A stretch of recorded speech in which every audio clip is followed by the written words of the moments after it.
A tener la lectura de la palabra en Éxodo 20:14 y Mateo 5:27 al 32. Éxodo 20:14.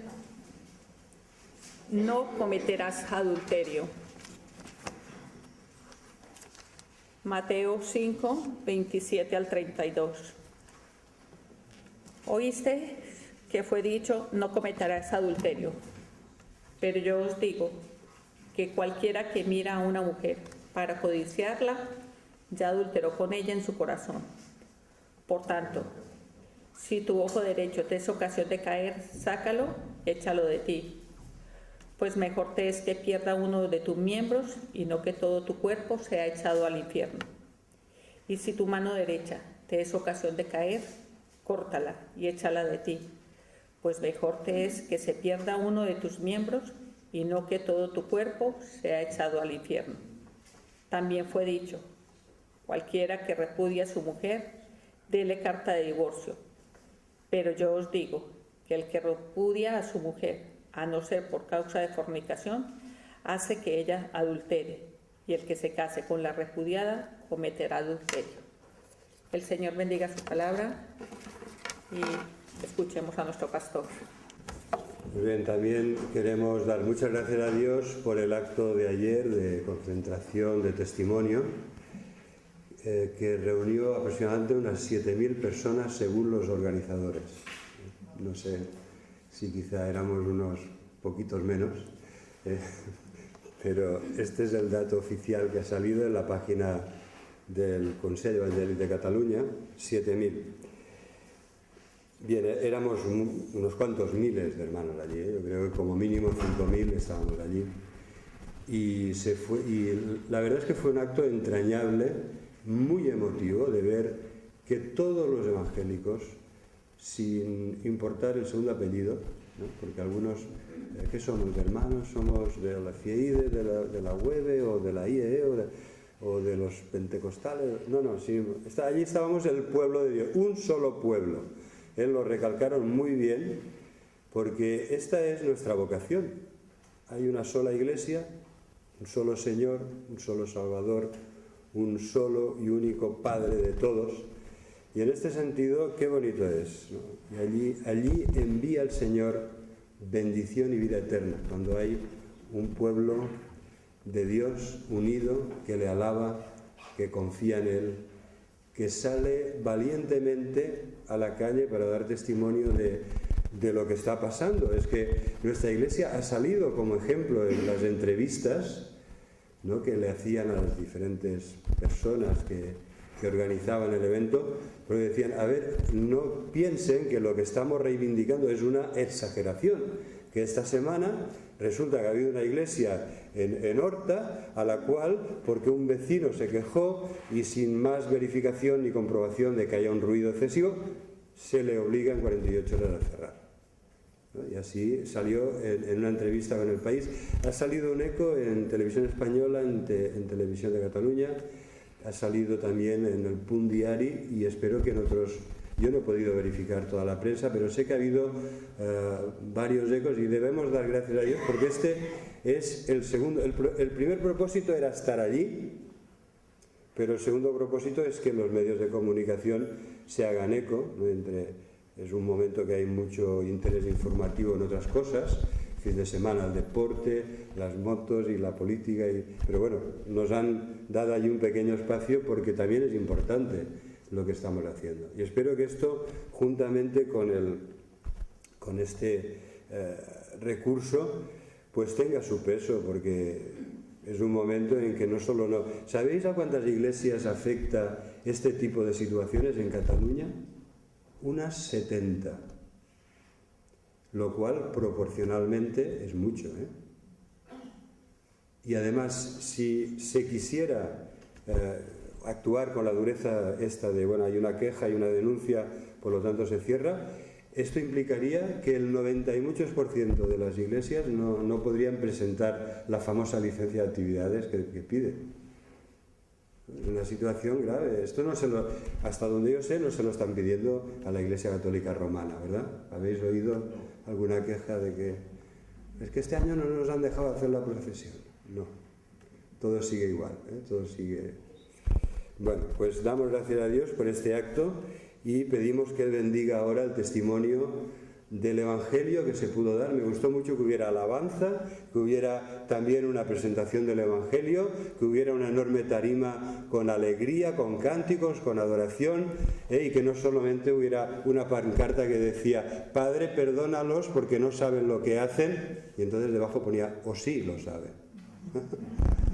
Bueno, pues damos las gracias a Dios por el testimonio que representa una cosa así en pleno centro de Barcelona. Como sabéis, estamos haciendo una serie de predicaciones de los mandamientos de la ley de Dios y hoy hemos llegado al 7º. No cometerás adulterio. En los últimos años, el número de personas con enfermedades de transmisión sexual ha aumentado en nuestro país. Es paradójico porque por una parte la medicina avanza, hay muchos medios y bueno, hay poco dinero, este es el problema. Pero la medicina ha avanzado, pero sin embargo estas enfermedades de transmisión sexual han ido aumentando. La clamidia, la sífilis, el virus de la inmunodeficiencia adquirida, la infección por el virus del papiloma humano, que es la más frecuente y prevalente en nuestra sociedad. Todas ellas han aumentado. ¿Por qué? Pues porque hay una relajación en la prevención, en la protección en las relaciones sexuales y porque hay una ausencia de consultas especializadas en muchas regiones, autonomías de nuestro país. O sea, faltan centros, pero además es que ha habido relajación en la prevención, en la protección. Y lo que fue un efecto benéfico, el miedo al SIDA, tuvo un efecto benéfico sobre estas enfermedades porque todas las personas tenían tanto miedo que tomaban muchas precauciones. Sin embargo, esto ahora, con los avances de los fármacos antirretrovirales, la mejora del pronóstico en los afectados por el SIDA, se ha perdido el miedo y hay menos precauciones. La doctora María Luisa Junquera, que es la jefe de sección de la Unidad de Enfermedades de Transmisión Sexual del Hospital Monte Naranco de Oviedo, dice: las informaciones y la educación de la población son influyentes para cambiar hábitos y han demostrado ser útiles para reducir la incidencia y para evitar nuevas infecciones. Y concluye diciendo: cada persona debe poner su parte. Entonces, si hiciéramos caso de la palabra de Dios, y vamos al mismo terreno de esta doctora, jefe del departamento, si hiciéramos caso del no cometerás adulterio y de su significado extendido cuando el Nuevo Testamento dice no cometerás actos inmorales, actos de sexualidad inmorales, todo esto se reduciría muchísimo. Desde luego sería la mejor y más rápida de las soluciones. La manera más eficaz de disminuir estas enfermedades es volver a la pureza del mandamiento de la ley de Dios. No en el uso de protecciones, que también, bueno, todo lo que evite el contagio de enfermedades graves, todo debe ser bien considerado, todas las medidas que se puedan tomar. Pero en última instancia no es esto, sino volver a la pureza del mandamiento de la ley de Dios. No cometerás adulterio, huye de la fornicación, de la enfermedad, de la inmoralidad sexual. Hay una Biblia a la que se le puso el apodo de la Biblia malvada. Os extrañará mucho esto, ¿no? ¿Sabéis lo que le pasó a esta Biblia? Era allí por el año 1637 y todavía se imprimía con el método de Gutenberg, en las casillas, con la composición de las palabras y el repaso del linotipista, de los caracteres. Y resulta que se olvidaron de poner el no en el cometerás adulterio. Y eso le costó al editor de aquella Biblia una multa de 300 libras y el apodo de la Biblia malvada, porque se les había caído un no en este mandamiento. Hoy en día la reacción no sería tan radical, porque la sociedad no lo ve tan mal esto, ¿no? Hay un 50% más o menos que ve mal el adulterio, pero hay un 40 y muchos por ciento, un 46% que es muy tolerante, que dice que normalmente siempre hay razones cuando pasa algo así. Entonces nos anima a ver que hay un 50% de la sociedad que lo ve mal, pero nos alarma ver que hay un 46% que lo justifica. No hace mucho los obispos españoles dijeron que la desestructuración de la familia, la violencia de género, se debía a la revolución sexual, la promiscuidad y la homosexualidad. Y esto levantó ampollas, ¿no? Dijeron, a ver, ¿qué tiene que ver alguna de estas cosas con lo otro? Pero la Biblia no dice exactamente lo que dijeron los obispos de la Iglesia Católica, sino que dice que tanto la violencia, la gravísima violencia de género, como el libertinaje sexual, todo tiene la misma raíz, que es un corazón pervertido, un corazón en el que el pecado ha hecho una obra que ha depravado al ser humano. Los teólogos hablan a veces de la depravación total. Y esta frase se entiende mal, porque algunos cuando la oyen piensan, ¡buah! Esto es una persona que ha llegado al grado de degeneración y depravación máximo. Debe ser un criminal de esto encerrado en una celda bajo 7 llaves y puertas de seguridad. Pero no es así. Los teólogos, sobre todo los reformados, cuando hablan de depravación total, lo que quieren decir es que el pecado afecta a todos los seres humanos y todas las áreas del ser humano. El pecado no es algo solamente que está en mi cuerpo. El pecado está en mi mente, el pecado está en mi corazón, el pecado afecta a mi voluntad, el pecado afecta mis sentimientos, el pecado afecta a mi inteligencia, el pecado afecta a mi salud, el pecado afecta a todo lo que es el ser humano, todas las áreas. Y por esta razón es una enfermedad espiritual grave, de gravísimo pronóstico. Solo hay un médico en el mundo que lo cura, y a él hay que acudir. Solo hay un Señor y Salvador que tiene una palabra de sanidad para la enfermedad espiritual del pecado, y es Jesús, nuestro Señor y Salvador.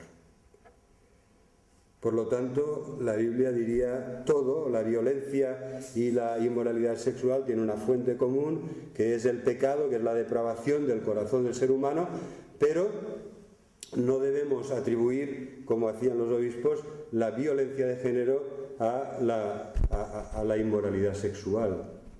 Va más allá la raíz, va directa al corazón del ser humano.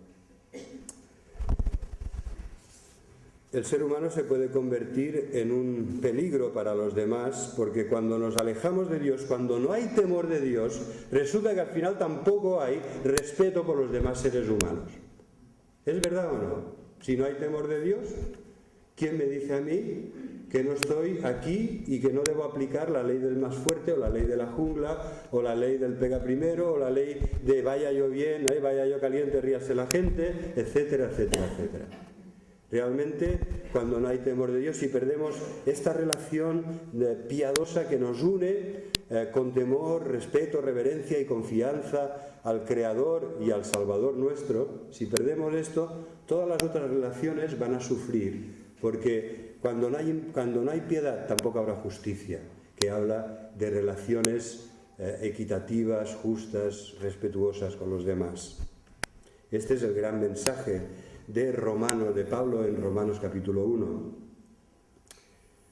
Así que me gustaría hoy considerar el no cometerás adulterio. Vamos a considerar cuál es su significado, cuál es su alcance y también cuáles son las consecuencias de desobedecer este mandamiento.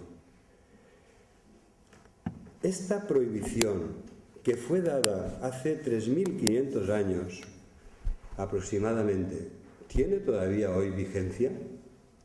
Si hiciéramos esta encuesta, ya sabéis, 50% diría, pues a mí me parece que sí, pero el otro 50% casi diría que no. Y quizá hoy esta estadística ha cambiado y me temo que no para bien. Pero debemos decir con la palabra de Dios que sí, que es plenamente vigente, que es totalmente pertinente para nosotros, para todos nosotros hoy. Porque cuando Dios da este mandamiento, se dirige a una sociedad agrícola, ganadera, rural, de hace 3.500 años, una sociedad en la que se casaban muy jóvenes y en la que, en algún caso de persona con muchos medios, muy rico, lo que se toleraba no era el adulterio, sino la poligamia. Es decir, si había una persona que podía mantenía varias esposas, y en este sentido casi podríamos decir varias familias, ¿no? Pero siempre esto ha sido visto, ha habido personajes bíblicos que lo han hecho, pero nunca ha sido recomendado por el Señor, nunca ha sido el plan de Dios. Es para un hombre una mujer, y para una mujer un hombre, y que el anciano sea marido de una sola mujer, ¿verdad? O sea que vemos claramente cómo el Señor, en sociedades en las que la poligamia estaba bien vista y tolerada sin problemas, el Señor siempre nos dirige en esa dirección. A Adán no le creó dos Evas. Desde un principio está muy claro el plan de Dios para el ser humano y para el matrimonio. Este mandamiento, si os fijáis, atentaba contra la célula básica de la sociedad, que era la familia, que era el matrimonio. En una sociedad de estas características, que se casaban muy jóvenes, lo que destruía la armonía, la unidad y afectaba gravísimamente a las familias y a la sociedad patriarcal de aquella época era el adulterio. Porque no había esta situación de ahora, de múltiples relaciones o de promiscuidad. Todo eso estaba muy mal visto y gravísimamente penado por la ley. Muchas veces era pena capital lo que se aplicaba a los inmorales, a los libertinos, a las personas depravadas que caían en este tipo de esclavitud. Por lo tanto, el adulterio sí que constituía el grave peligro que desintegraba la familia. Sin embargo, en una sociedad mucho más parecida a la nuestra, como es la del Nuevo Testamento, este mandamiento de no cometerás adulterio, enseguida vemos que coge una familia de mandamientos asociados, directamente vinculados, como es huye de la fornicación y como es no cometas inmoralidades sexuales.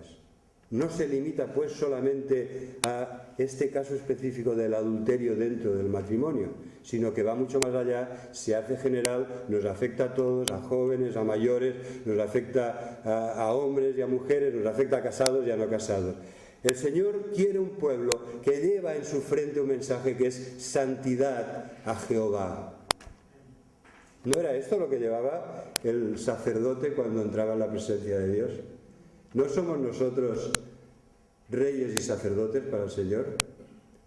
¿Os pensáis que aquí estaría bien escrito adulterio, fornicación, en una mente, en una frente que debe dar testimonio de la santidad de Dios?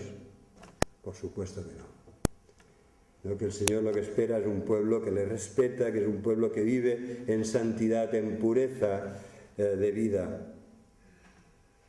Entonces, como os decía, enseguida vemos que esto se amplía y que es un mandamiento que nos habla de la pureza sexual, de la pureza de vida, de la santidad, y que condena toda la inmoralidad sexual en general, porque el sexo nunca, en la palabra de Dios, nunca es visto como algo malo.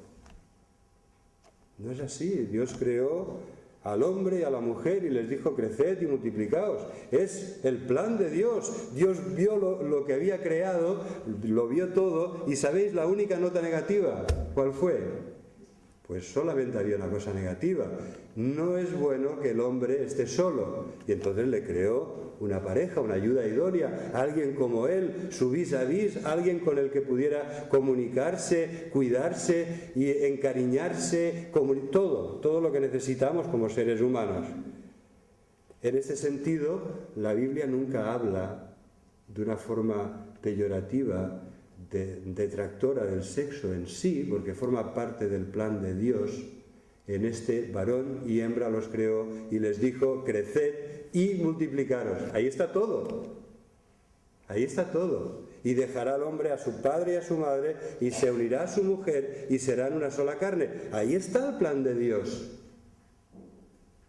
Pero lo que sí condena la Escritura, la palabra de Dios en general, es el abuso del sexo.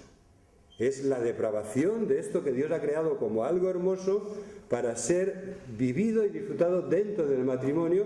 Cuando esto se saca de esta esfera protegida en la que Dios quiere que se dé, entonces sí, que el Señor dice que eso está mal y que va a perjudicar gravísimamente a los que caigan en ese pecado, en ese grave error. Cantar de los Cantares, un libro precioso que habla del amor humano, del amor entre un hombre y una mujer, que nos advierte ya del peligro de la injerencia de terceras personas, que es todo un símbolo del amor de Cristo por su Iglesia, del Señor y Salvador por aquellos que ama y ha redimido. En primer lugar, en la palabra de Dios vemos que el matrimonio es algo exclusivo. Es la unión voluntaria de un hombre y de una mujer de por vida con la exclusión de todos los demás. ¿Os parece bien esta definición? La unión de un hombre y una mujer de por vida con la exclusión de todos los demás. ¿El adulterio qué es? Es la inclusión en ese ámbito sagrado de otros. Es la irrupción, es la transgresión en ese ámbito de otros. La palabra de Dios dice no, no es el tema de hoy, pero debo decirlo, dice no a los matrimonios homosexuales. ¿Por qué? Porque va en contra de la creación de Dios. Varón y hembra los creó. El hombre se unirá a su mujer y serán una sola carne. En la Biblia, desde el principio, desde Génesis, estoy citando Génesis 1 y Génesis 2, desde el principio hasta el Apocalipsis, ese es el designio de Dios, esa es su voluntad. Nunca se habla de que el amor justifica una relación homosexual. En nuestro país sí, ¿no? Lo justifican, lo han legalizado, ahora hay mucha cola. Pues si hay un cambio, ¿no? Ahora hay prisa, hay muchos matrimonios, pues si hay un cambio político. Pero la verdad es que a la luz de la palabra de Dios debemos decir no al matrimonio homosexual con todo nuestro amor y respeto por las personas a las que amamos y queremos ayudar, sea cual sea su inclinación o su mentalidad. El Señor nos llama a amar y a cuidar de esas personas, a intentar que ellas entiendan el Evangelio y que al recibir a Jesús como su Señor y Salvador realmente llegue la gran liberación a sus vidas. La liberación de salir del armario. La liberación, la verdadera libertad es la que trae Jesús. Él sí que da la verdadera libertad para que podamos ser lo que Dios ha querido que seamos. Yo creo que, resumiéndolo y de una forma muy sencilla, la homosexualidad va en contra de la creación de Dios. Varón y hembra los creó y dijo, creced y multiplicaos, lo cual implica una relación fértil que Dios bendice y en la que pueden ser bendecidos con los hijos que Dios les dé. También el Señor puso mucho énfasis en la seducción adúltera. Hay una advertencia lo habréis oído en las bodas, que lo que Dios unió no lo separe el hombre. ¿No? Hay siempre esta advertencia que Jesús añade a este plan de Dios: el hombre se unirá a su mujer y serán una sola carne, y que lo que Dios ha unido no lo separe el hombre. ¿Por qué? Porque no lo pueden separar aquellos en la época de Jesús que permitían a los hombres separarse porque simplemente diciéndoselo 3 veces a su mujer: te repudio porque no cocinas bien, ¿no? Este era uno de los motivos. Si se lo decía 3 veces, mira qué complicado. Hoy en día es más caro, ¿verdad? Pero en aquella época se lo decían 3 veces, le daban un documento que era la carta de repudio que aparece en la Biblia, era un documento en la que se certificaba que el matrimonio había sido disuelto. Jesús dice que no lo separe el hombre. No podéis separar lo que Dios ha unido con pretextos y excusas baratas de este tipo. Pero también lo dice como una advertencia contra aquellos que quieren seducir a una persona casada, ¿no? También es una seria advertencia, que lo que Dios ha unido no lo separe el que se intromete en el ámbito sagrado de un matrimonio que Dios ha unido. Las palabras que utiliza el Nuevo Testamento son varias. El Nuevo y el Antiguo Testamento son palabras muy rotundas, muy claras, que muestran la gravedad del adulterio y de la inmoralidad sexual en general. La más conocida quizá es porneia, de donde viene nuestra palabra pornográfico. Es de esa palabra griega, de donde viene la palabra pornografía. Y es una palabra muy amplia que incluye todas las inmoralidades de carácter sexual. En griego, la prostituta se llamaba con esta misma palabra, porné, y por lo tanto ya podéis imaginar a qué tipo de actividades sexuales hace referencia. Jesús dijo: cualquiera que mira a una mujer para codiciarla, ya adulteró con ella en su corazón. Bien, ¿no? Hemos visto cómo el Señor dice, bueno, no cometerás adulterio. Ahí está el mandamiento. Ya oísteis que esto fue dicho desde la antigüedad. Pero yo voy a profundizar, dice Jesús. Yo voy a ir más allá. Cualquiera que mira a una mujer para codiciarla, ya adulteró con ella en su corazón. Por lo tanto, si tu ojo te es ocasión de caer, arráncatelo. Mejor te es entrar mejor es que se pierda uno de tus miembros y no que todo tu cuerpo sea echado en el infierno. O sea, realmente para Jesús era un pecado grave. Y aquí habréis notado que Jesús hace algo muy significativo. Lo que está haciendo es unir el séptimo mandamiento con el décimo. ¿Cuál es el décimo? ¿El décimo mandamiento cuál es? A ver, esa memoria que todos nos los hemos aprendido, muchos nos los hemos aprendido y los recitamos como si fuera una poesía, ¿eh? No codiciarás, ¿eh? No codiciarás. En la Iglesia Católica Romana se desdobla, entonces dicen, no codiciarás a la mujer de tu prójimo. Noveno, el décimo, no codiciarás su casa, sus animales, sus posesiones, tal. Pero para nosotros es no codiciarás, y esto incluye todo. Y Jesús lo que está haciendo aquí es relacionar este mandamiento a no codiciar con el séptimo mandamiento, que es no adulterar. Es decir, que el adulterio empieza con la codicia de la mujer o del hombre de otro. Ahí empieza el adulterio. Estos días está lloviendo mucho, pero ¿verdad que el cielo no está azul? O sea, cuando sales de casa con el paraguas, normalmente ¿qué haces? Miras así y dices, uy, ¿cómo está hoy, eh? Y entonces dices, yo creo que es mejor que coja el paraguas. Si viera el cielo completamente límpido, azul, dices, bueno, pues voy a salir, no cojo nada, ¿no? ¿Qué quiere decir con esto? Que las tormentas no explotan en un cielo azul.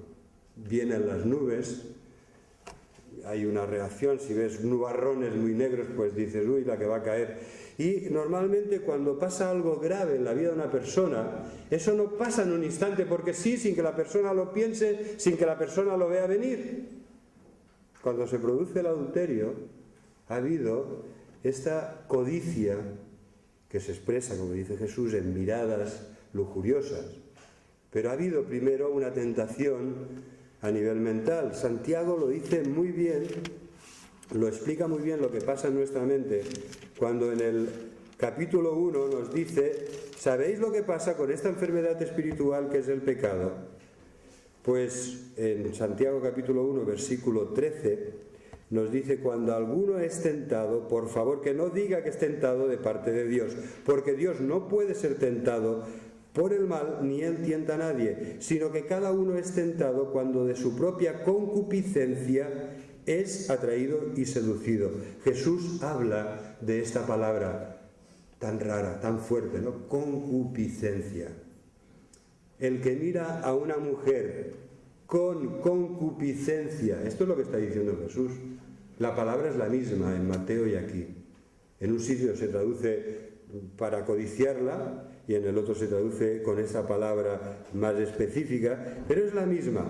Cuando uno es tentado, es atraído de su propia concupiscencia y seducido por la misma. Y versículo 15, entonces la concupiscencia, después que ha concebido, da a luz el pecado, y el pecado, siendo consumado, da a luz la muerte. Este es el proceso. Por esto Jesús decía, sabéis, es del corazón de donde salen los adulterios y las fornicaciones. Es del corazón, es de esta codicia del corazón, es de esta concupiscencia del corazón. Por lo tanto, es como un aviso, es como un semáforo en rojo, es como una señal de peligro. Si tú te sientes así, eso amenaza tormenta y lluvia. Eso amenaza ruina. Es ahí donde hay que poner el freno, porque Santiago deja muy claro que si sigues todo el proceso, entonces el pecado concebirá y dará a luz la muerte espiritual. Y Jesús nos quiere, que nos ama, nos quiere prevenir contra estas graves consecuencias. David, el gran rey David, un hombre conforme al corazón de Dios. ¿Qué quería decir Jesús cuando dice, el que mira a una mujer para codiciarla, ya adulteró con ella en su corazón? ¿No estaría quizá acordándose del caso de David? Cuando David, en vez de estar donde debía estar como rey con sus ejércitos, haciendo sus funciones de autoridad, de gobierno, la guerra contra los enemigos del pueblo de Dios, estaba cómodamente instalado en su palacio y vio una mujer muy hermosa que se bañaba. Y entonces esa mirada de David fue más allá y entró en esta dinámica de la que hemos leído en Santiago. La mirada de David lo llevó, lo arrastró, esta concupiscencia lo arrastró de tal manera que hizo traer a esa mujer hermosa, esposa de uno de sus soldados, de uno de sus oficiales. Y entonces, abusando de su autoridad como rey, tuvo relaciones con ella y la despidió y la volvió a enviar a su casa, pero ella quedó embarazada. Entonces David hizo venir al marido para que poder esconder todo lo que había sucedido. Pensó, lo mejor es que vuelva su marido y que esté con ella. Pero el marido no quiso ir a su casa con su mujer porque estaba en guerra y consideraba que no era el momento de que él estuviera en casa con su esposa mientras sus compañeros estaban muriendo en el campo de batalla. Y después de esto David se vio, ninguno de sus planes funcionó, lo emborrachó. En una ocasión dice, a ver si así lo convenzo, y lo envió para casa, pero tampoco lo consiguió. Y al final resulta que David tuvo que hacer, ¿no? Él pensó que la mejor solución a su problema era escribir una carta que el mismo marido llevó, en la que lo condenaba a muerte. Le decía al general, ponlo en el sitio más peligroso, y entonces cuando arrecie la batalla déjalo solo para que lo maten. David no lo mató, el general Joab no lo mató, pero lo mataron. Eso fue un asesinato. La mirada, esa no inocente mirada de David, llena de lujuria, de lascivia, de concupiscencia, le arrastró a un pecado detrás de otro. Adulterio, mentira, encubrimiento y al final incluso asesinato. Esta es la razón por la que Santiago dice, cuidado, esto es una luz de alarma. El pecado, una vez concebido y engendrado, dará a luz la muerte espiritual. Por esta razón, el Señor nos previene y nos anima a que confiemos en Él, no solo para no caer en pecados graves de ejecución, de hecho, ¿no?, sino también para cuidar de nuestra vida mental, interior y espiritual. Ahí es donde se ganan las grandes batallas, porque como las pierdas aquí, después también las vas a perder allí. Por esta razón podríamos concluir diciendo, el sexo es un buen siervo cuando se ciña la voluntad de Dios dentro del sagrado ámbito del matrimonio, pero es un mal amo cuando se convierte en un tirano destructivo que nos degrada como personas más y más. ¿Cómo nos afecta esto a nosotros? ¿Qué actitud debemos tener ante las miles y miles de imágenes eróticas que nos vende la sociedad en la que vivimos? ya sea la publicidad en todos los paneles de nuestra preciosa Barcelona, o la televisión, o las películas que vayamos a ver, o lo que estemos mirando en el ordenador de nuestra casa. ¿Cómo nos afecta a nosotros? Pues yo diría que mucho, y a veces para mal. ¿Por qué? Porque respóndete a una pregunta: ¿con qué alimentas tu mente? ¿Con la santa palabra de Dios o con imágenes inmorales que te degradarán? Esa es la cuestión. ¿Con qué alimentamos nuestra mente? ¿Con qué vamos a nutrir la vida espiritual que el Señor nos ha dado?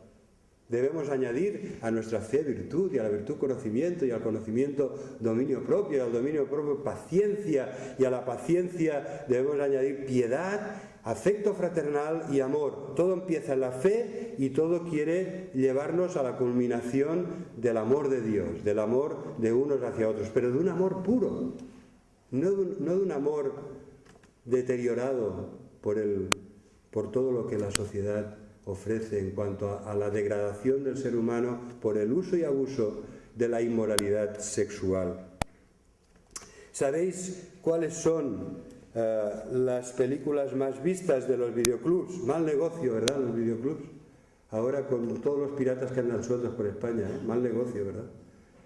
Van de baja, o sea, es una cosa que no han podido mantenerse, porque ya todos los que antes iban a alquilar, la mayoría ahora se lo bajan en casa. Por lo tanto, de todas maneras, la encuesta sigue siendo válida.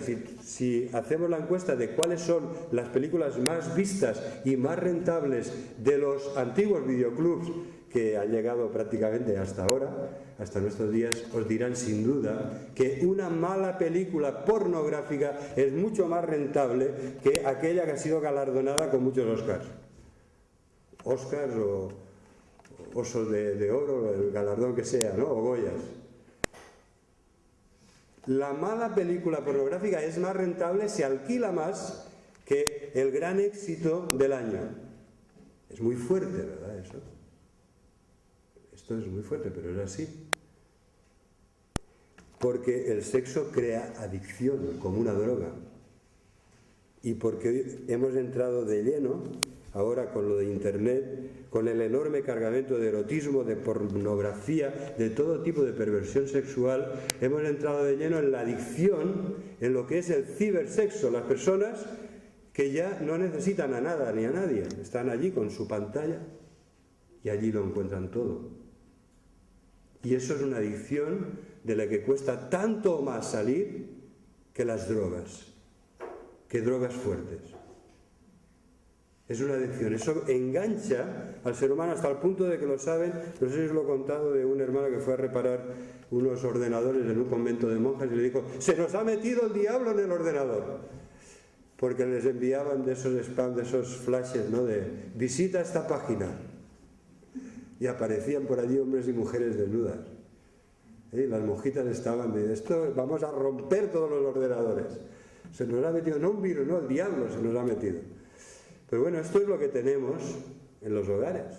Yo espero que todos tengáis unos buenos filtros de estos que no dejan que todo lo que tiene este contenido queda filtrado y no pueda entrar. Esa sería la primera medida.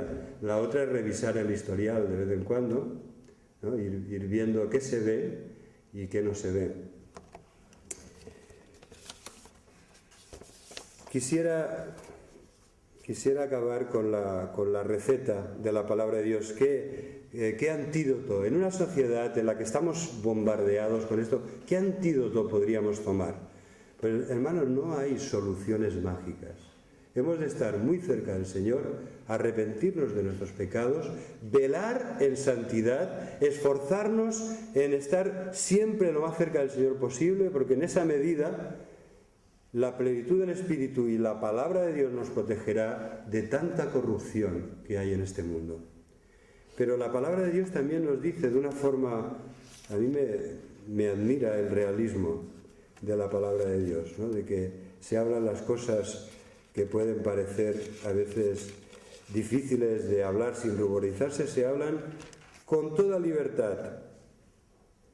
Dice Pablo, a causa de las fornicaciones, 1 Corintios 7. A causa de las inmoralidades sexuales, que cada uno tenga su propia mujer y que cada una tenga su propio marido.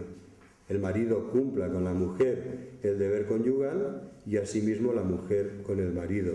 La mujer no tiene potestad sobre su propio cuerpo, sino el marido, ni tampoco el marido potestad sobre su propio cuerpo, sino la mujer. No os neguéis el uno al otro, a no ser por algún tiempo de mutuo consentimiento para ocuparos sosegadamente en la oración y volved a juntaros en uno, para que no os tiente Satanás a causa de vuestra incontinencia. Mas digo esto por vía de concesión, no por mandamiento. Quisiera más bien que todos los hombres fuesen como yo, pero cada uno tiene su propio don de Dios, uno a la verdad de un modo y otro de otro.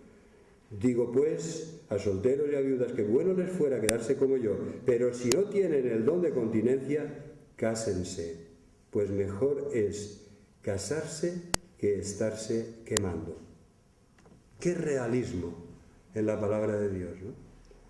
¡Qué realismo y qué respeto por la personalidad, los dones, la vocación que cada uno ha recibido del Señor! Ni el casado es más, ni el soltero es menos. Y todos tenemos en el plan de Dios, contamos con todo su amor y respeto y ayuda, sea cual sea nuestra situación. Pero sí que es verdad que se acerca a este tema con mucho realismo. El mejor antídoto para combatir toda la inmoralidad sexual que hay a nuestro alrededor es un matrimonio en el que tú puedes encontrar el cariño, la comprensión, el respeto, el cuidado de la otra persona. A no ser de que tengas una vocación y un don que te permita vivir como soltero sin necesidad de esto. Gloria a Dios, Jesús no se casó. Pablo tampoco tenía esposa ni familia, o sea que vemos, Jeremías tampoco, vemos grandes hombres y mujeres de Dios que han servido al Señor, pero en norma, en la tónica general, es este realismo que nos aconseja, en primer lugar, conócete a ti mismo, para saber quién eres, qué necesitas, qué quieres, y pídeselo al Señor. Bueno, jóvenes y no tan jóvenes, ¿eh? Esto es un mensaje de la palabra para todos. Pero es así, debemos conocernos y debemos esperar y tener la paciencia de que el Señor, que nos conoce mucho mejor que nosotros mismos y nos ama, en su tiempo nos dará lo que necesitamos. El Señor Jesús, en una ocasión, fue confrontado con unas circunstancias realmente difíciles. Le trajeron una mujer sorprendida en acto de adulterio. Y la primera pregunta de Jesús fue: ¿y dónde está el otro? ¿No? ¿Por qué me traéis solo a la mujer? ¿Dónde está el que estaba con ella? Y después Jesús pronunció aquella frase, ¿no? Porque quería, bueno, ¿qué debemos hacer? Al Maestro Jesús, ¿qué debemos hacer? ¿La debemos matar por lapidación, como dice la ley? Y entonces Jesús escribió, no sabemos lo que escribió, pero estaba escribiendo en el suelo y dijo, bueno, dice, el que esté libre de pecado, que le tire la primera piedra. Y dice el texto muy sabiamente que empezaron a irse, los mayores primero, porque el que esté libre de pecado, que tire la primera piedra. Creo que el tema de hoy nos afecta en mayor y menor medida a todos, y debemos entender que el plan del Señor es que nuestra vida lleve escrito en letras muy visibles, como aquella diadema de oro, santidad al Señor. Una vida santa, una vida pura, que es lo que Él espera, porque la Iglesia, la persona, la familia y la Iglesia, en donde hay este temor de Dios que nos lleva a la santidad, nos permitirá ser una Iglesia, aunque tiene poca fuerza, el Señor cuidará y abrirá puertas que nadie puede cerrar. Pero en una Iglesia donde el mundo ha penetrado y se tolera la inmoralidad sexual, por más grande y poderosa que parezca, es una Iglesia carcomida, que no tiene ninguna fuerza espiritual, no tiene ninguna autoridad espiritual para predicar un evangelio que es un evangelio de santidad. El Señor nos salva para hacernos santos. Este es el propósito del Evangelio. Es indisociable. Salvación y santificación. Vida eterna y santidad. Y este es el propósito del Señor. Él también, sea cuales sean nuestras experiencias, nuestros pecados, quisiera que oigas hoy las mismas palabras que oyó la mujer sorprendida en el acto del adulterio. Ni yo te condeno, dijo Jesús. Yo tampoco te condeno. Vete y no peques más. Que el Señor os bendiga.